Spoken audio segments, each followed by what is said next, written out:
This man is celebrating 25 years of Hatebreed, and that's lead singer Jamey Jasta. Jamey, how are you today, man? Great. Thank you guys so much for having me on. This is awesome. I'm psyched. What's going on, brother? How you doing, Bully? Good. I saw you guys. Yeah, you guys are kicking off your anniversary in Philly. We're there 2 days before, I think, right? That's awesome, man. I walked in at a perfect, I think, moment in the conversation too, because I was watching this on the train ride down last night, and being a fair weather sort of sports fan, I get into the baseball playoffs time. Same with football, and then with wrestling, it's always like closer to Mania. And I was watching the match with Bobby Lashley and watching, Paul Heyman, who's just amazing. Yes. He's just incredible and I agree with everything that Bully was saying. But I kind of feel like after seeing Bobby Lashley, I kind of feel like I want to see the big guys go at it. Have they done Brock Lesnar with Bobby Lashley yet? They actually, when they brought Bobby Lashley in, everyone thought that was going to happen. That has not happened yet, so that's something that hopefully is going to happen. And maybe, that might be the guy that ultimately dethrones Brock Lesnar. It's not a bad idea. That would be amazing. I sponsored him when he was still in Bellator, and it's just so cool to see him get another run, and just he just looks great. I loved the whole thing. With his manager getting, that was brutal. Like, I was showing my girlfriend that, and she's like, "Oh my God!" Was Strowman run? Oh, like, yeah. That was just brutal, but I loved it. Do you think that Lashley is over enough character-wise to stand toe-to-toe in the ring with Brock?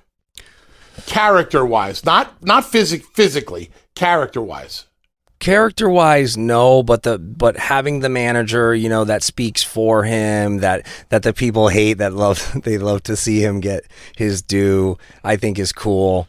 But I just think size-wise, people want to see those big, just physical specimens beating the shit out of each other. That's what I want to see. So I love the dynamic of Brock and Lashley face to face while Heyman and Leo Rush go at it on the microphone. Yes. Sign me because up. Leo is good on the microphone, and I think he would present a challenge for Heyman. Yeah, I do too. Yeah, he is really good. I was wondering, because they sold that so well. I was wondering, damn, this guy, he must be hurting for a week after this, or more. He was just ragdolling him around.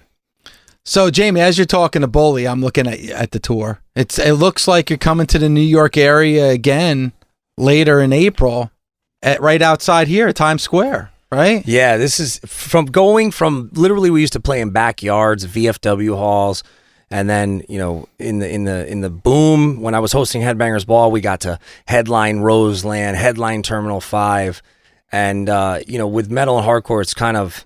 It's peaks and valleys, right?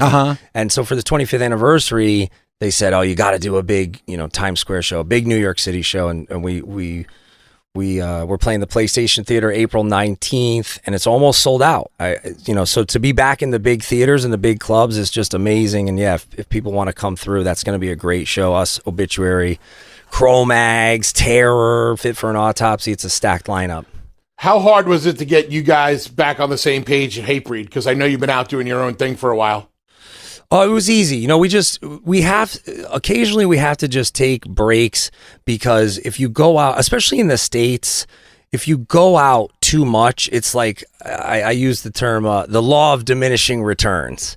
If you, less is more now with touring. It's more special if people think, wow, they haven't been to we haven't played New York City proper in 3 years. The last time we headlined was Brooklyn, actually. So people have been clamoring for us, and I would rather do one sold out PlayStation Theater or one sold out Terminal 5 than two, every 6 months at Irving Plaza or every 9 months at Bowery Ballroom. I just think less is more. But the Jasta tour and the Jasta album cycle, it was so short. I just did the Killswitch tour, the Anthrax Killswitch tour. I put out the album myself, which was a huge learning experience. Bringing my label back. I used to do the label when I was a kid, and I got Howard Jones, who used to be in Killswitch. He's now in Light the Torch. He's on my biggest song. It was co-written by Doc from Bad Wolves, who are having a massive, success at radio.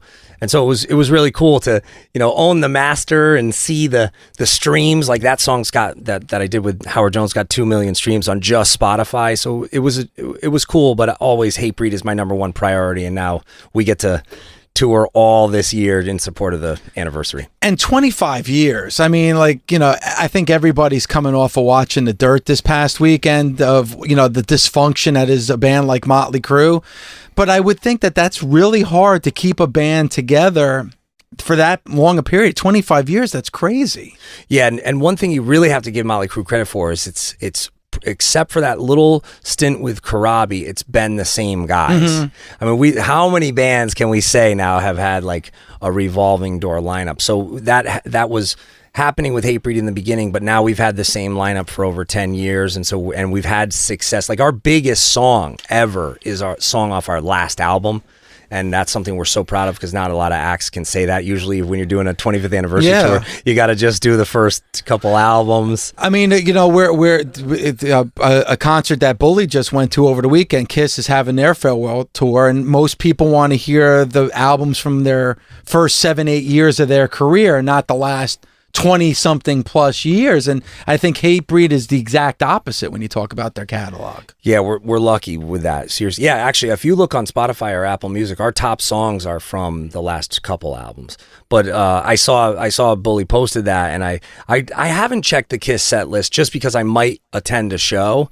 But this will probably make all the Kiss fans angry at me. But I do like I love Animalize. I love Psycho Circus. And people go, what? You're crazy. How can you call yourself a Kiss fan? But Bully, what did you think of the set? There's nothing really too much different that I haven't seen before. I know exactly what I'm getting with Kiss, and that's what keeps me coming back for more. It's the same thing with AC/DC. You're getting the same songs jumbled up, maybe some new stuff. It's just a great show, and that's what I try to tell to everybody. And you're in a band. You know how important it is. You either have the songs and play great music, or you have a great show. Kiss gives you really good music with a really great show. It's impossible to walk out of a Kiss show without a smile on your face. Yeah. Would you agree or disagree? I totally agree. And if you're a hardcore, diehard, old school Kiss fan, and you want to hear those deep cuts, you got to just go on the cruise. And that's really amazing that they've done that, because you go on the cruise and you'll hear Naked City, you'll hear acoustic versions. I mean, if you want to hear stuff that's not in this set, you would have had to go on the cruise. But unfortunately, this is the last cruise, right? This year. I mean, this is it. Were you a Kiss fan at all? I wasn't a huge Kiss fan growing up, and then the year that they got back together, they were comping tickets. We had a friend who worked for one of the promoters, and we ended up getting comp tickets for I think Mansfield and a bunch of what year was that with Skid Row and Nugent? Oh, that was 2000. Yes. And so we went to a bunch of those shows within driving distance, and that's when it really hit me, because I was so, when they say that hardcore and punk and metal fans they have that kind of elitist attitude, everything else is shit, except what they like. I was definitely that kid from 13 to probably 17 or 18, and I think in 2000 I was past that. I think I was 21, 22 at that point. And I gotta say, not only did Nugent completely rip it, Skid Row even was with the different singer. I know fans didn't want that. They were really good. But they were good. That guy was good. And then Kiss with Ace and the whole thing, right? Peter too, right? Yeah, no, it was the last time the original band played together. Yeah, it was just electric. And then on tour, we would have those. I mean, we still had cassettes then, and we still had CDs. So I remember going to Walmart and buying Psycho Circus the day it came out. I remember going to get Animalize. I still have the Animalize cassette. Which people with all the leopard print and the different animal prints. And there's bangers on there. So when I saw Vinnie Vincent getting back, from wherever obscurity, I don't know, wherever Filene's basement. Yeah, and now he's back. Like, it was just a brief. He poked his head out the door for a little bit, and he went right back in. He's gone. But he wrote a lot of those jams. He wrote a lot of those serious riffs on that album. It's so funny when you're talking about the elitist attitude, because I know what you're talking about. And I'm older than you. I'm 47 now, and it was right around 1985 because I was listening to the Kiss and Motley Crue and everything, and then it was right around 1985 that I discovered like Slayer and Metallica and Celtic Frost. Like, I started discovering those bands, and all of a sudden the Motley Crues, those were like out the door. Now it's like the really heavy stuff, and if it wasn't heavy, it wasn't for me. I think everybody kind of goes through that period when they're a music fan. Yeah, and every dude that I knew, especially in the late 80s, early 90s, they would be like, I only like Shout at the Devil, or I only like Shout at the Devil. Right? Is that you? Yeah, that's me, perfect. Yeah. And then, but also keep in mind, a lot of the thrash bands, they jumped the shark. I'm not dissing anybody, no disrespect, but like, and I had Tom Warrior on my podcast. We talked about Cold Lake, when they teased the hair and all of a sudden Celtic Frost was trying to look like Motley Crue. And then there was bands that went funk metal and bands that tried to go glam. And so we learned from those bands, like, don't do that. It's just meat and potatoes. People can say, oh, Hatebreed never switched it up. But we tried to be like, we want to be like the hardcore metal version of Motorhead or Ramones or Kiss. Exactly. I always bring up Ramones because when I was shopping the first record, and actually when I was shopping the second record, people at A&R companies, A&R people at record companies would go, Ramones didn't sell any records. This last record, even with the big song in the movie, didn't sell. And I love the Ramones. I love the fact that they could pull up to Toad's place in a van and pack it. But they had one gold album, and it was the greatest hits.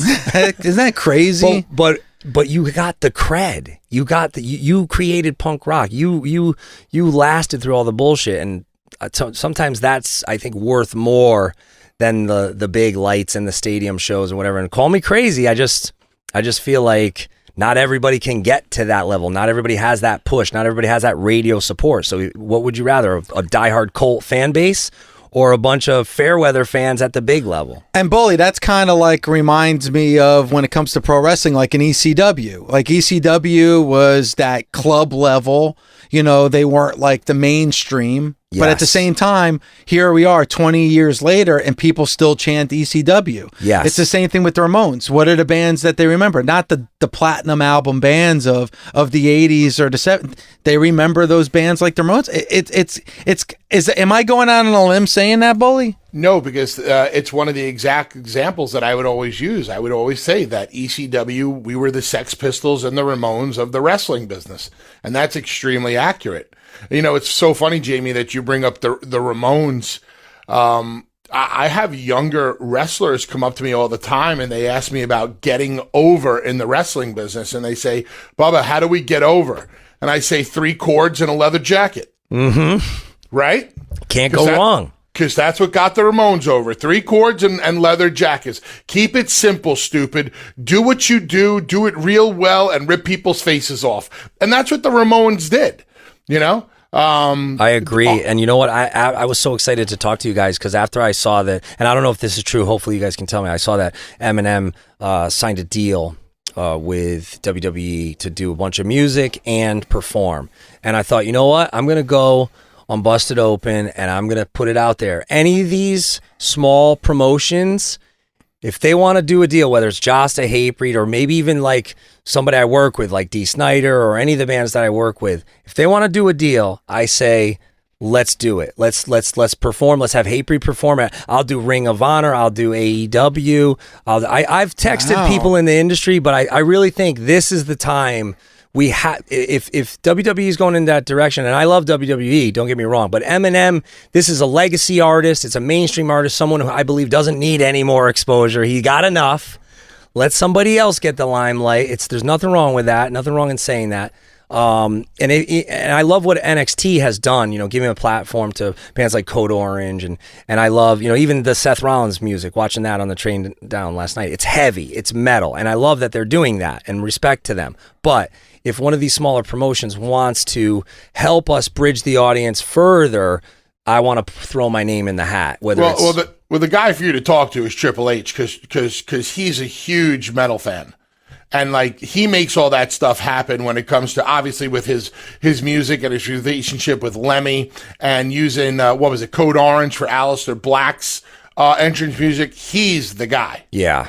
If he's listening, his please, number is Hunter. 203-555-1212. You know what though? It'd be kind of cool, Bully Hatebreed playing your entrance as you're coming down the ramp to the ring. Just saying. Yeah, what are you doing? Something kind of cool. Yeah, show up with your gear in your van at Madison Square Garden on April 6th. You can play me in.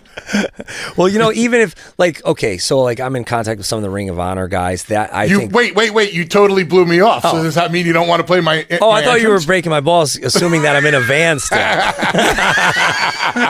We'll bring the tour bus. No, but believe me, if you could make that happen, I would be there in a fucking heartbeat. I see everybody coming in for Mania, and I've been trying to get a bunch of people on my podcast, and I'm like, fuck, why did we start the tour at the, Josh Barnett's coming in, he's doing an event down in Atlantic City. Shout out to Josh. And what is your stance on? I wanted to ask you guys, what do you think of David Arquette, because I want to get him on my podcast. Well, it's funny you mentioned David Arquette, because David Arquette is going to be a guest at our 10-year anniversary party on April 6th. You're obviously going to be busy, but you're obviously welcome to come to our 10-year anniversary party. But David Arquette's going to be there because he is really kind of dedicated himself to pro wrestling now. Is he on the right track? Does he know what he's doing? That I can't answer, but I mean, he's definitely has a passion for pro wrestling. So. What do you think, Bully? Could you coach him? Can you help him mold this vision? I could. David Arquette could actually be a big deal in wrestling if he dedicated himself to wrestling 100%. He's still got too much stuff going on in Hollywood and stuff like that. He's been doing pretty good. I mean, he shows up on indie shows. I did something with him at the ECW arena. He went through a table. He did some stupid shit out in California where he, almost died. I saw because he took a light tube to the jugular or whatever. But you can see that he's into it. He keeps himself in good shape. He's trying, but he's only giving 50% of the effort because he still has his other responsibilities out in Hollywood. If David Arquette showed up and said to me, like, Bubba, I'll tell you what, I'm going to give you 8 months of my best. I'm going to eat, sleep, and train pro wrestling because I really, really want to do this. I'd give him the time of day, but it's hard for me to give somebody the time of day who doesn't want to completely invest in the wrestling business. Right. Now, if we had to get him ready for a match in 3 months or something, I could work with him, but it almost seems like he likes to play pro wrestler as opposed to be pro wrestler. Yeah, see, in music, we deal with the same thing. Like, you can't have a backup plan. You have to just be all in. It has to be your singular focus. And in music, sometimes hustle can beat talent. It's not a lot, but there's those occasions where you can, if you're in the right place at the right time. It's never just luck. It's like a preparedness, meets luck. But I think me being sort of on the periphery and someone who has a history in Hollywood and has still a pretty big name, it's interesting to see that some of these media outlets who never ever report on anything wrestling related all of a sudden pick up that story, like, look what happened to David Arquette, right? And I do think that does bring eyes in. And if it does bring eyes in at the right time and for the right reason, it can help grow the smaller promotions and it can help grow the smaller personalities who are trying to get to the next level in wrestling. We see that with heavy metal. Like, we never get any positive media unless it's like, oh, somebody did this horrible thing. No, it's always negative. They're wearing a metal shirt, or this guy from a band, did this, and he happened to be in a metal band. But it's just interesting to me because, I really wanted to talk to him on my podcast, and I thought, in seeing some of his videos, I thought, this seems like he's super into this, and that this is something that's like a like a real passion for him. He definitely is into it, and I definitely think he would be interesting to speak to on your podcast. So I'll definitely put him over for that. But I don't think he can invest all of his time. And listen, he has a wife and he has a family, and I understand that. And he has other responsibilities, but I think it's those other responsibilities that hold him back from completely immersing himself in this. And okay, so you brought up David Arquette and obviously the wrestling end. I want to ask you a wrestling question. Are you up to date on any of the current products, whether it's Ring of Honor, WWE, New Japan, anything? Are you up to date? Just WWE. Okay. So where do you find yourself gravitating right now? What's the most interesting storyline and or character to you right now? I guess just the Seth Rollins and Brock. I mean, it's not exactly what I want to see, but I'm interested in it. And it's hard for me with a billion things going on, like to keep my attention. I think just because on my Twitter, everybody's like, Seth Rollins is a metal guy, so, but I do like, I really like what Ronda Rousey is doing. I have the network. And so, and going through the clips, like I saw the clip with her and Travis Brown and I thought, wow, that's really cool. Like because I'm also an MMA fan. And so to see her, and Travis Brown out there is cool. I did get to my small claim to fame was I got to meet Roddy Piper at the horror convention up in Massachusetts, the Rock and Shock. And we did speak briefly about Ronda Rousey. And so to now see her doing this and at such a high level is incredible. But yeah, I don't know. I'm gonna tune in now. I'm gonna watch tonight. I'm gonna watch Mania, and it's gonna be, I gotta really get more invested in it. What was your favorite era of wrestling?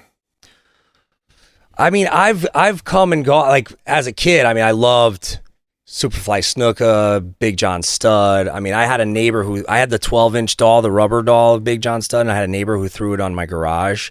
And we physically fought over him because I couldn't get up there. I didn't have a ladder. So we literally beat the shit out of each other in my backyard over the disrespect of taking my, because it was some sort of comment like, boys don't play with dolls. I go, this is a figure. It's not it's a figurine. Or I don't know what I called it.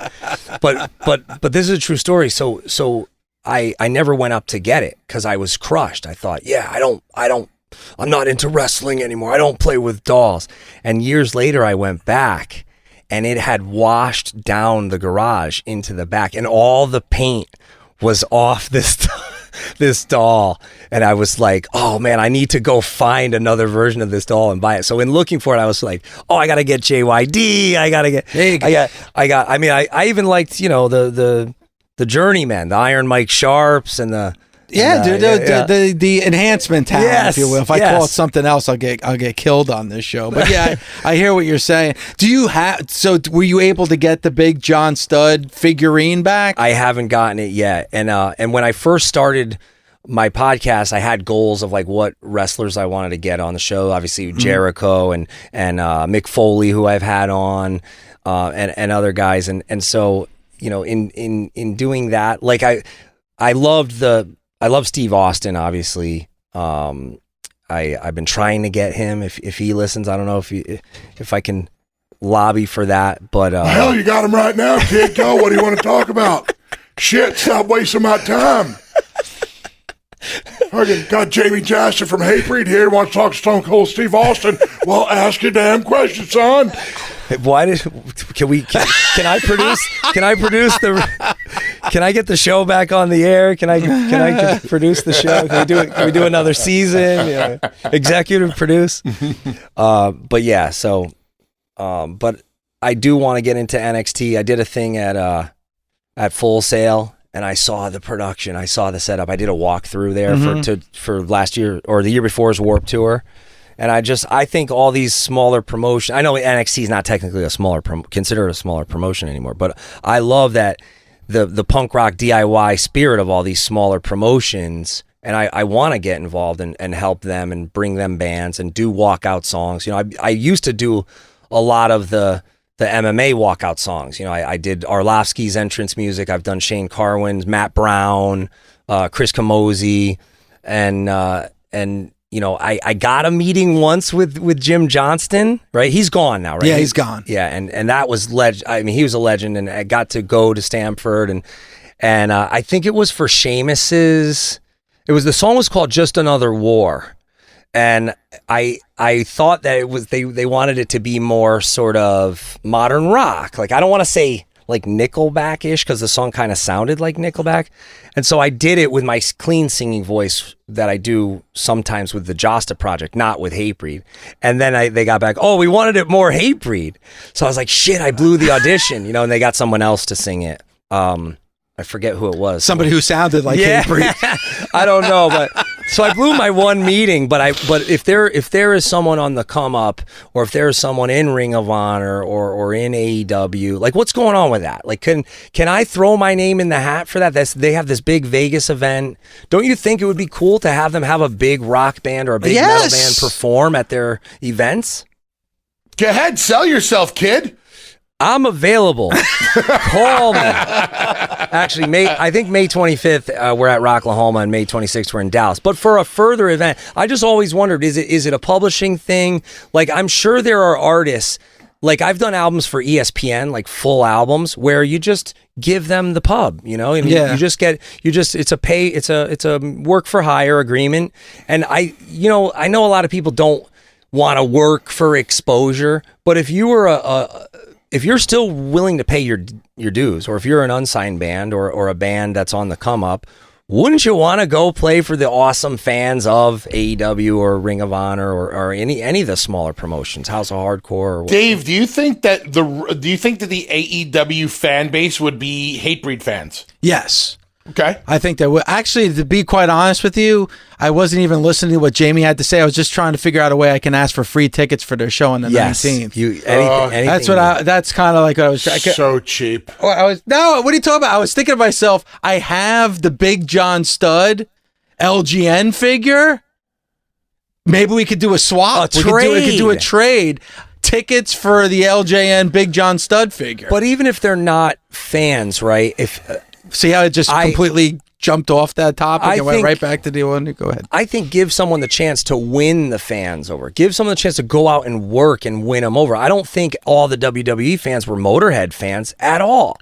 But I saw when I went, like in the CM Punk era, I went to a couple shows, and I saw people were stopping me, taking pictures with me. People with Madball shirts and Bad Brains shirts and Agnostic Front shirts in the crowd. And that was something I wouldn't see back in the day when I would go, you know, in the Hogan or Warrior, or when I was a kid, you know. And I did a show with Fozzy and Jasta, and I came out to the Warrior theme, and fans had posters like Jasta versus Jericho, and there was a lot of crossover there. With Hatebreed, it's a little heavier, it's a little darker, but I'm telling you, every meet and greet I do, especially a couple years back, it was like 100 people at the meet and greet, 50 people had Bullet Club shirts on, or various other There's merch. a crossover there. It just makes sense. I think something definitely needs to be done, and I'm surprised that it hasn't been done more often, to be quite honest. I have a question for you guys. Who has the best walkout song? Who has the best entrance theme? Aleister Black, probably. Black's got a great entrance right now. And who's the best of all time? The best entrance theme of all time? Yeah. What's Road Warriors, end of story. Yes. Yeah. Iron Man. Great, yeah. Yeah. Now, wait, Dave, how about this one? Best non-original music. Best non-original music. Damn it. You know, the Iron Man was by Black Sabbath. So you're talking about like actually original music that was made for the wrestler by the company. Correct. Austin Warrior. I love Bad Street USA. I'm kind of, a little biased. Well, those on are that. three good ones. I don't know. Those are three great ones. Yeah, like what's the most iconic one? Jamie, let me ask you this. Real American Hogan? Yeah. That's a good one. Yeah, but this is an important question. Hold on. You ready? Where would you rather perform, New York or New Jersey? Ooh, that's a tough question. Seriously. All right. You know what? I love New York and I love the shows, but what's happened as everybody's been pushed out of New York is that, and with the oversaturation of shows, like I just saw Richard Christie and Brent Hatley in the hallway, and they said, "Oh, your show's the same night as some other show, some other metal show." Because I was wondering, we have about 400 tickets left for the PlayStation Theater, April 19th. Get your tickets. 198. But I bet you it would be sold out in advance if it wasn't if there wasn't so much saturation. So I think New York audience, they've seen so much, and they have shows every night of the week. Be proud of just say Jersey. I just think with Jersey, you just get a little bit more of a pop. Like, can I just say one thing? Thank you to we were in a really bad place. We were opening for Killswitch, Hatebreed, Killswitch, Starland, sold out show. Killswitch had to cancel. Jesse had to get surgery. We decided to keep the show in, right? Mm-hmm. We were like, fuck it. We already got the bus. We got the crew. We flew in members. So we're like, we got to keep the show in. It's no disrespect to Killswitch, but we're here. We want to play. We're ready to rock. And for those people who stayed for just us, right? We want not the Killswitch fans who are like, oh, we'll check out Hatebreed, because they do. We don't have all the same fans, right? They threw down so fucking hard for us because they were like, hey, we're not getting to see Killswitch after. But I gotta say, Brooklyn, we haven't done a proper New York City show in 3 years or 4 years. We did the B&B Bowl in Brooklyn, and it was a big deal for us to do a no barricade show, which is very hard to do, very hard to get the insurance for the venue and the proper stage and everything. And man, that was wild. People were doing backflips off the stage. I mean, it was nuts. So, but it's neck and neck between Brooklyn and Jersey. But New York City proper, it's like playing LA or playing London. They've seen it all. So you got to bring your A game to really get a pop. Jersey by a hair. Jersey. So you love New York better. No, he just said Jersey. Jersey by a hair. He said Jersey. Jamey, New York, yeah. Jamey, thank you so much again. 25th anniversary tour, Hatebreed, Jamey Jasta, your lead singer. Jamey, thank you so much for the time, man. Thank you, guys. This has been so amazing. I'm so happy we finally made it happen, and I wish you guys the best, and hopefully I'll catch you out there at one of these shows. I'll see you at the petting zoo. Yeah. Oh yeah. Metal dudes doing non-metal things on YouTube right now with Bully, with a quick cameo with Bully and his better half. If I dare say. Which half were you looking at? Jamey Jasta. Jamey, thanks again, man. Really appreciate it. Thanks, fellas.